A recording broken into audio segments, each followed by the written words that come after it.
ഇടുക്കി മൂന്നാറിൽ ഗ്യാസ് സിലിണ്ടറും കുടിവെള്ളവും ലഭ്യമാകാത്തതിനെതിരെ പ്രതിഷേധം. കോൺഗ്രസ് കമ്മിറ്റിയുടെ നേതൃത്വത്തിലാണ് പ്രതിഷേധം സംഘടിപ്പിച്ചത്.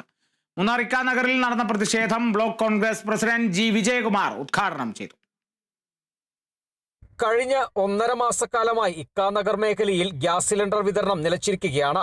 ആയിരക്കണക്കിന് ആളുകൾ അധിവസിക്കുന്ന മേഖലയിൽ ഗ്യാസ് സിലിണ്ടർ വിതരണം നടത്താതെ കരിഞ്ചന്തയിൽ വിൽക്കുന്ന നടപടിയാണ് ഗ്യാസ് ഏജൻസികൾ സ്വീകരിക്കുന്നതെന്ന് കോൺഗ്രസ് നേതാക്കൾ ആരോപിച്ചു. കൂടാതെ കുടിവെള്ളവും മേഖലയിൽ ലഭ്യമാകുന്നില്ല എന്ന പരാതിയും ഉയർന്നു.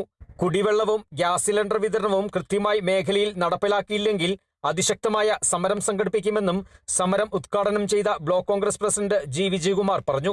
ഗ്യാസ് വിതരണം നടത്തേണ്ട വിതരണക്കാർ അത് ഏത് ഏജൻസി ആയാലും ഉപഭോക്താക്കളുടെ വീടുകളിൽ എത്തിച്ച് ആ വീടുകളിൽ കൊണ്ടു കൊടുക്കണമെന്നാണ് നിയമം.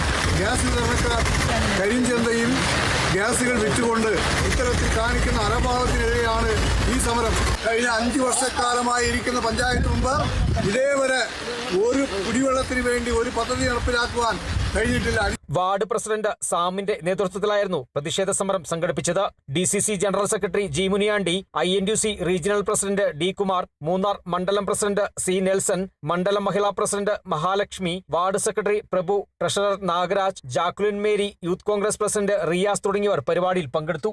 Kerala vision news, Idukki.